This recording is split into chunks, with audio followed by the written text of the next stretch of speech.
Fidèles téléspectateurs d'Africable Télévision, bienvenue dans votre émission Page Africaine. Page Africaine, c'est votre émission du livre et des hommes et femmes qui font le livre. Nous sommes aujourd'hui au Palais de la Culture. Alors, l'émission reçoit sur son plateau notre professeur Salah Moulay Ahmed. Salah Moulay Ahmed, un scientifique malien qui a beaucoup d'expérience et vous le saurez tout de suite à travers cette émission. Il est auteur de cet ouvrage intitulé « Les 25 grandes idées qui ont marqué la science et changé le monde ». Alors, téléspectateurs, on se pose la question entre la matière et l'idée, laquelle détermine l'autre. Pour ceux qui pensent que c'est la matière qui détermine l'idée, ils sont matérialistes. Et pour ceux qui pensent que c'est l'idée qui détermine la matière, ils sont dits idéalistes. Mais il est question des idées qui ont transformé notre monde. Monsieur Salah, bonjour et bienvenue sur le plateau de Page Africaine. Bonjour. Alors, nous sommes très heureux de vous recevoir sur ce plateau. Alors, Monsieur Salah, qu'est-ce qui vous a motivé à écrire cet ouvrage? Vous me permettez de faire une petite parenthèse. Vous avez dit, en fait, j'étais malien, si vous voulez. Mais aujourd'hui, je suis mauritanien, mais qui n'a jamais perdu ses origines. Je suis mauritano-malien. Ceci dit, cette parenthèse mise de côté, en réalité, il s'agit ici de sciences. La différence entre matière, idée, etc. renvoie à un débat philosophique qui n'est pas tout à fait l'objet de ces livres. Ces livres supposent que ce débat n'est pas en jeu, n'est pas concerné ou même à la limite est dépassé. On regarde plutôt certaines idées, l'idée en elle-même ou la matière en elle-même, restant dans le cadre de la philosophie, certainement n'a pas marqué la science, encore moins changé le monde. Mais l'idée, la notion d'idée à travers le temps a été une question scientifique qui a commencé, qui a débuté par des idées, effectivement des idées éparses, à la limite quelquefois d'ailleurs antinomiques. Et avec l'expérience, l'approfondissement de la réflexion, on conduit à ce qu'on appelle aujourd'hui la matière au sens strict de la science, oublie l'idée. Elle est formée d'atomes et de vide. Maintenant, l'idée, qui est aussi, c'est parti d'une idée, mais pas dans le sens idée opposée à matière, mais d'une idée, d'une réflexion, d'une vie, d'une conception, d'un concept même, qui a fait son chemin pour arriver à l'idée, pour arriver à la conclusion qu'il y a une matière qui est composée de Christ. Ce n'est pas la matière elle-même qui est intéressante, de quoi est composée, qu'est-ce qu'on a pu en tirer du point de vue de la connaissance. Voilà comment le livre voit un tout petit peu. Mais j'avoue franchement, c'est une question très profonde, très pointue, et qui peut alimenter énormément de débats philosophiques. Mais ce n'est pas l'objet du livre. L'idée n'est pas ici opposée à la matière, mais l'idée nous renvoie toujours vers l'idée. Alors, des différentes mutations du monde ont germé beaucoup d'idées qui ont marqué la vie des hommes sur Terre. Mais parmi toutes ces idées novatrices, vous avez choisi 25 idées. Pourquoi le choix sur 25? C'est vraiment un risque, un choix très arbitraire. Et comme tout choix, il est imparfait, bien sûr. Le monde n'a pas été bâti sur 25 idées. Quand bien même ces idées relèveraient véritablement d'un très haut niveau de perception. En réalité, c'est une idée, au sens strict du terme, qui m'a conduit à regarder quelles sont les approches, les réflexions, les idées qui ont conduit à ce monde moderne et à ce déploiement énorme, à ce, j'allais appeler ce monument qu'on appelle la science, dont les effets se font sentir dans le quotidien de tout le monde. Et à force de creuser, j'en ai trouvé des centaines, presque les milliers. Ça ne peut pas faire l'objet d'un livre, parce que les livres aujourd'hui, malheureusement, il n'y a pas beaucoup de lecteurs. Il faudrait capter l'attention du lecteur, essayer de focaliser son attention sur l'essentiel. Et l'essentiel dans la science, j'ai pensé à 50 idées. J'ai trouvé que c'est trop. Même si vous y consacrez quelques pages, ça va faire 300, 400, 500, ça devient digeste. Et de fil en aiguille, il y a des idées qui n'ont pas été retenues, mais qui ont été incluses dans les idées qui ont été retenues. Je vous donne un exemple. La notion de système géocentrique du monde. C'est-à-dire que la Terre est le centre du monde. Ça date du début de l'Antiquité, Ptolémée. Par la suite, comment les planètes tournent? Les planètes ne tournent pas sur des orbites circulaires, ça n'existe pas. Ça a été des orbites elliptiques. Alors, tout ça sont des idées qui, chacune d'elles, représente quelque chose d'une avancée terrible en science. J'ai refondu tout cela dans une idée que j'ai retenue, qui veut dire que la Terre, en fait, n'est pas immobile, surtout au centre de la monde. J'ai repris certaines de ces idées, mais en l'inscrivant dans un cadre plus général. Les 25 idées sont des idées qui se dégagent, selon moi, très nettement, et qui sont ce qu'on peut appeler les idées fondatrices de la science aujourd'hui. Mais il y en a d'autres idées, beaucoup d'autres idées. Je vous donne par exemple, très simple. Quand on dit par exemple la chaleur et l'énergie du mouvement des particules, c'est vrai, on ne savait pas ce qu'est la chaleur. Il y a beaucoup de théories. Mais aujourd'hui, on s'est rendu compte que dans ce qu'on peut appeler l'énergie, d'une manière générale, elle ne se crée pas, mais elle se transforme. Et on a intégré cette notion qui a été découverte il y a 2 siècles. La chaleur est une forme d'énergie qui s'exprime à travers le mouvement des particules. Mais dire que la chaleur ne se crée pas, mais c'est une forme d'énergie qui ne se crée pas, mais qui se transforme, cela nous envoie vers Lavoisier? Mais Lavoisier existe aussi, parce que la notion de chaleur, la notion de matière qui ne se crée pas, il n'y a pas de création ex nihilo. On a créé quelque chose, un jour on a décidé de créer. La religion a son explication, c'est celle que je retiens. Au-delà de la science maintenant prolonge ça. En réalité, tout est parti d'une matière. Et cette matière, c'est la même jusqu'aujourd'hui. On ne parle plus de matière au XXIe siècle, on parle d'énergie. La matière et l'énergie sont équivalentes. L'une se renvoie. La notion de matière-énergie ne se crée pas, mais se transforme, évolue. Il n'y a rien qui soit perdu. Et vous ne pouvez rien créer à partir du but. Mais vous sachant un religieux, un fervent pratiquant, vous faites cas de la théorie du Big Bang par rapport à la création du monde. Alors, expliquez-nous un peu cela. Alors, la théorie du Big Bang, ça c'est une théorie très moderne. Le mot Big Bang a été envoyé par Fred Hoyle, un astronome, qui n'est pas d'accord avec cette idée de Big Bang. Le grand boom. Pour lui, tout a commencé par une explosion. Il n'en est rien du tout. Mais vous pensez que cette idée aussi a été à la base d'une certaine mutation scientifique Énormément. La notion de Big Bang, il a fallu d'abord le prouver. On s'est rendu compte avec beaucoup de recherches, beaucoup de théories. Aujourd'hui, on admet qu'en tant que processus et non pas explosion, c'est un phénomène de dilatation à partir d'un petit noyau avec une énergie, et c'est la même énergie jusqu'aujourd'hui dans l'univers, concentrée dans un point et qui subitement a fait l'inflation. Il a fallu avoir des preuves. En science, on peut faire n'importe quelle théorie, mais tant qu'il n'y a pas de preuves admises, ça reste une simple idée. Aujourd'hui, avec beaucoup de découvertes, certaines sont très subtiles, c'est vraiment l'aboutissement de la science, comme le rayonnement fossile. Alors, on sait qu'aujourd'hui, il y a eu des preuves expérimentales sur lesquelles très peu de gens reviennent aujourd'hui. L'univers a commencé par un point. Et l'expansion de ce point a créé l'espace et le temps et la matière et l'énergie. Et qui continue jusqu'aujourd'hui.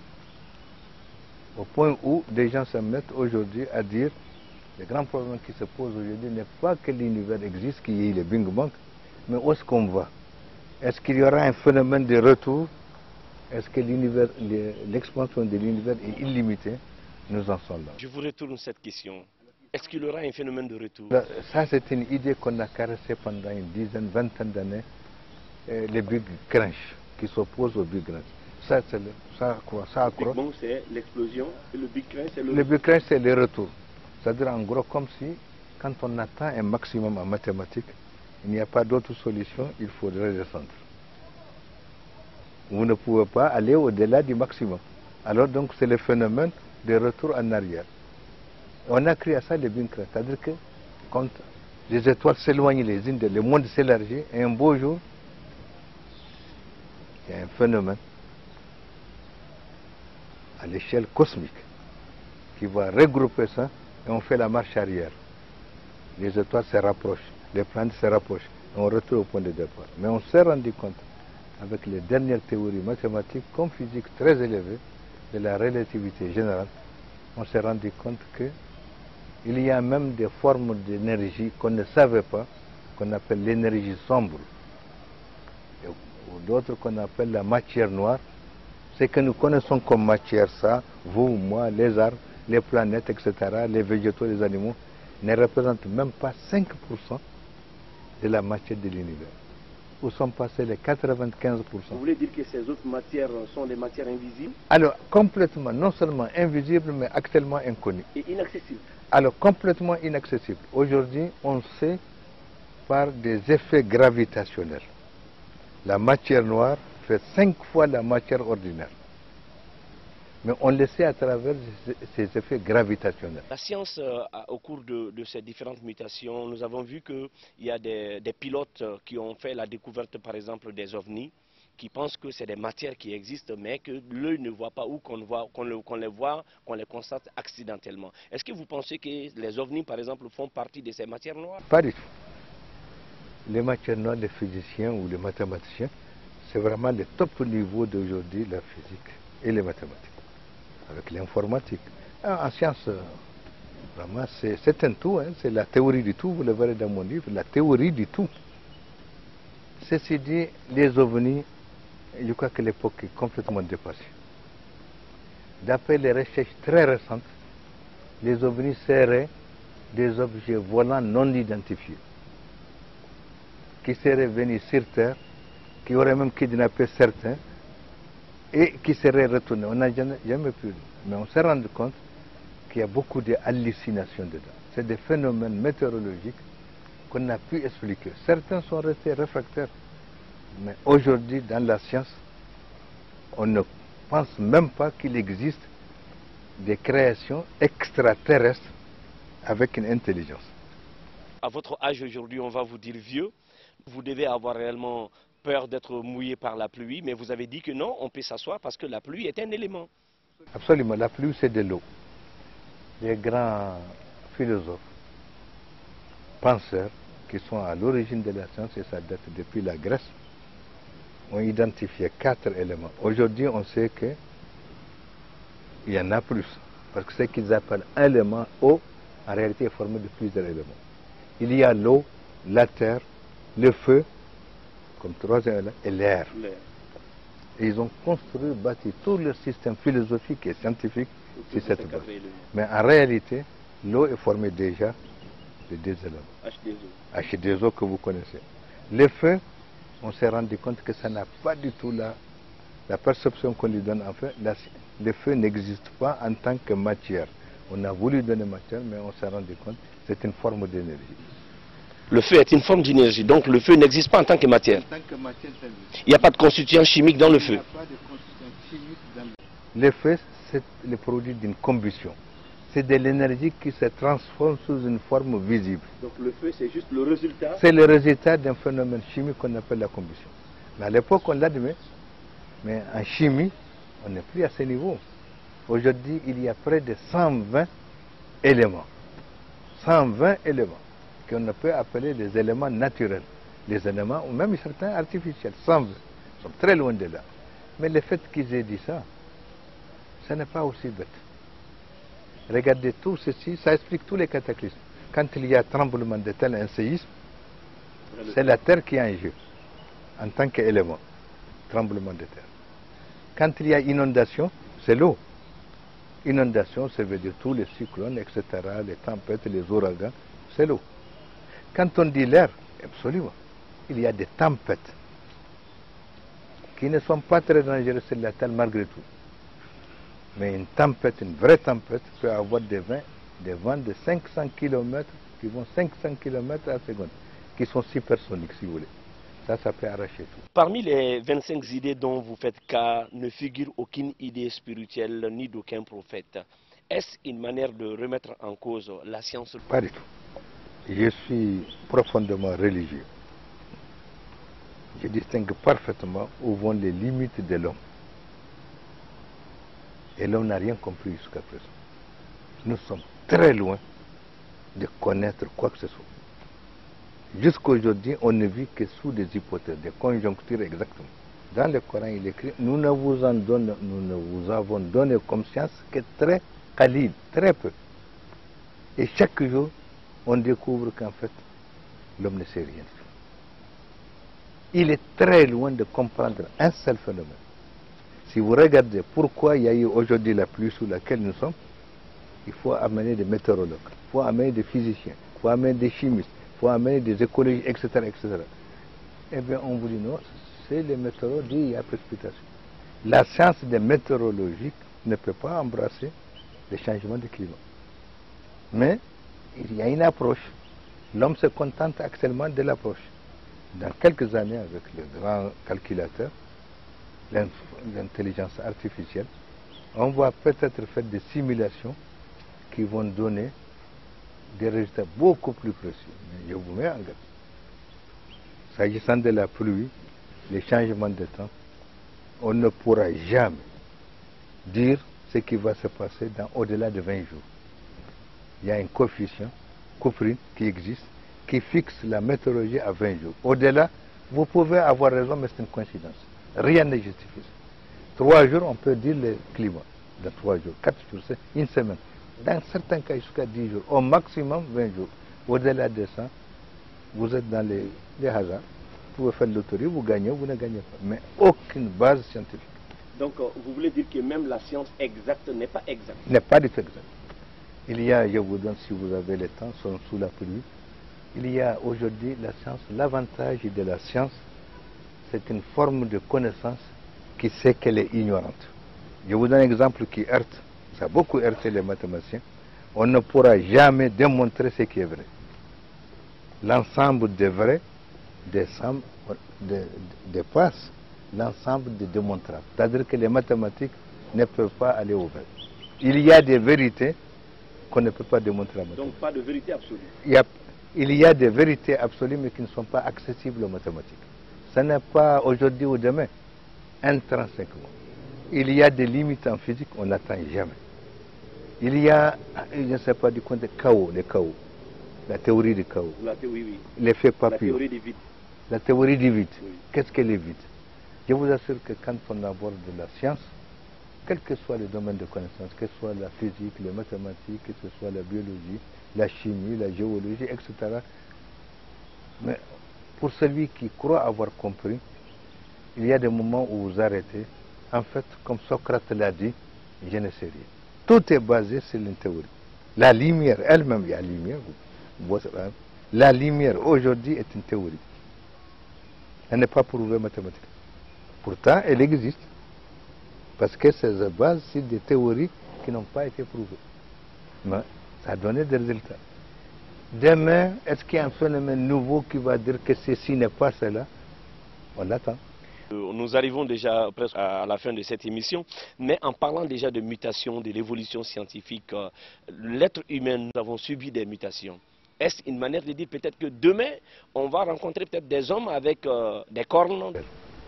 Ce qui est dangereux maintenant, ce sont ces mutations de génie génétique qui vont à une vitesse telle qu'elle est de nature tout simplement à détruire l'identité humaine. Avec les clones, les doublements de personnes, les mutations génétiques jusqu'au niveau des cellules. Ça, c'est inquiétant. Mais d'un point de vue de l'évolution en tant que théorie scientifique, l'homme, comme tout animal, comme même l'arbre qui est à côté, tout ce qui vit, qui est composé de cellules, évolue. Évolue vers où? Vers le très lent. Vous rentrez dans le domaine de l'eschatologie.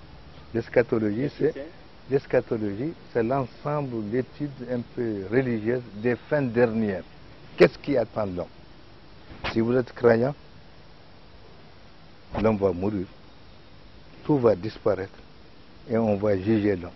Si vous ne croyez pas, vous restez dans des domaines de l'absolu, les ténèbres. Vous n'en savez rien du tout, que l'homme évolue vers les fins dernières, l'apocalypse quoi. Est-ce que le monde va... Il y a une question qui revient très souvent dans les classes de bac où on dit science sans conscience n'est que ruine de l'âme. Alors aujourd'hui, quel commentaire vous faites à cela? La conscience, dans quelle chose la science va tirer sa conscience? Ce qui est d'autant plus remarquable que cette phrase a été dite par un écrivain français, Rabelais. Il a dit il y a pratiquement 5 siècles.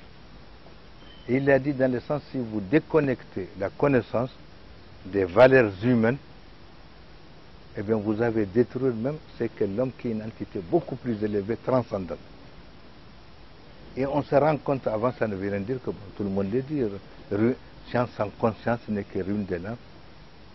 Mais aujourd'hui on se rend compte que c'est une préoccupation majeure qui interpelle l'ensemble des hommes et les communautés. Tout le monde. Parce qu'on est en train de faire des hommes qui sont génétiquement préparés, comme, modifiés, comme l'OGM. Alors, si vous voyez la tendance, surtout l'école de Craig et les écoles chinoises, on voit directement vers des formes des hommes. On parle même de mettre des implants dans le cerveau. C'est-à-dire, vous, on peut enlever tout ce qui est dans votre cerveau, on le met dans un robot. Et ce robot va réfléchir comme vous. Et en plus, il y a des logiciels qui font qu'il sera vous, mais augmenté. Tenez-vous bien en chimie, comme ça va très vite. On est à la chimie qui tarde avant de... La chimie prend tout son temps, pas comme la physique qui est... Et les mathématiques vont très vite. La chimie, on est maintenant à la femtochimie. C'est-à-dire, les réactions qui se font en un millionième, de milliardième de seconde, on les suit atome par atome. Qu'est-ce qui nous attend demain? Si ce n'est plus au niveau de l'atome, l'atome est formé de noyaux et des électrons. S'il faut suivre ça atome, pas atome par atome, mais noyau par noyau ou électron par électron, ça dépasse complètement la raison humaine. Il faut des supercalculateurs et ça vient. On parle de l'ordinateur quantique, pas de l'ordinateur ADN. Cette génération inquiète. On aura les moyens de faire des simulations pour lesquelles l'homme aujourd'hui, certainement aussi demain, n'est pas préparé.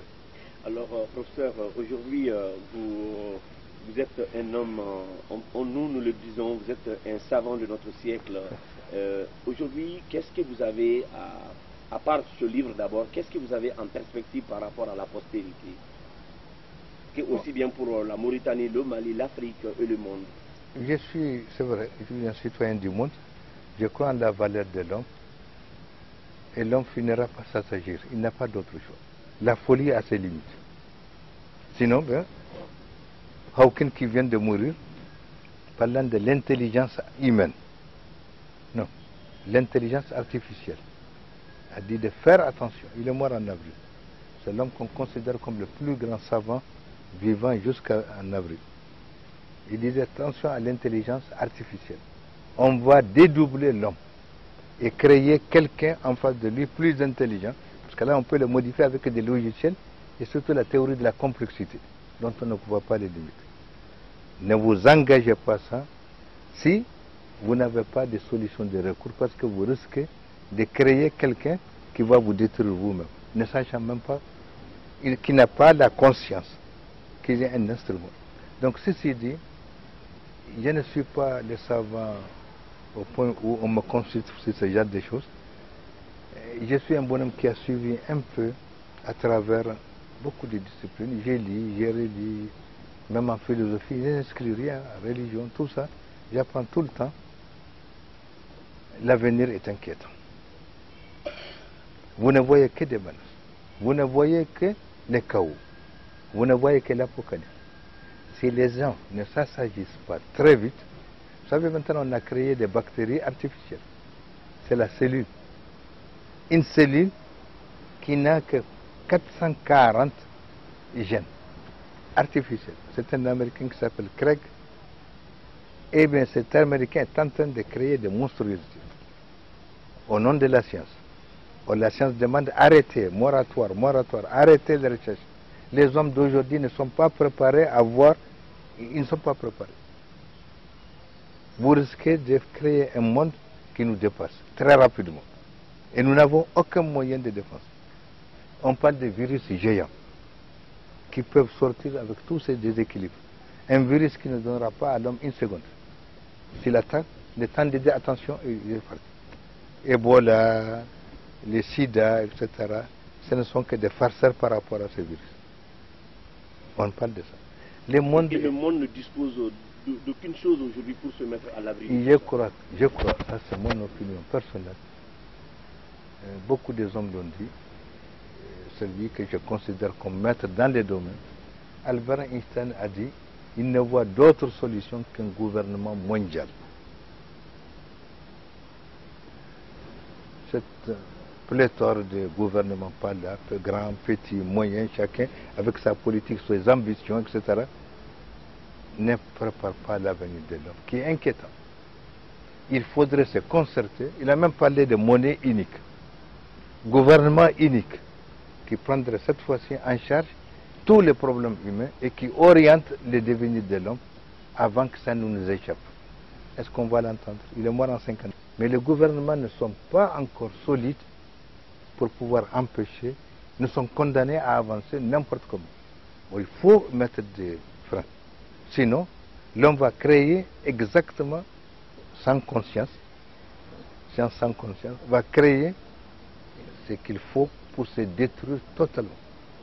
Mesdames et messieurs, fidèles téléspectateurs d'Africable Télévision, ainsi s'achève cette émission avec cette citation de Rabelais. La science sans conscience n'est que ruine de l'âme, et l'émission se passait tout simplement à la baie du Palais de la Culture, un restaurant italien à découvrir forcément. Merci chers téléspectateurs d'avoir été de nôtres et à la prochaine.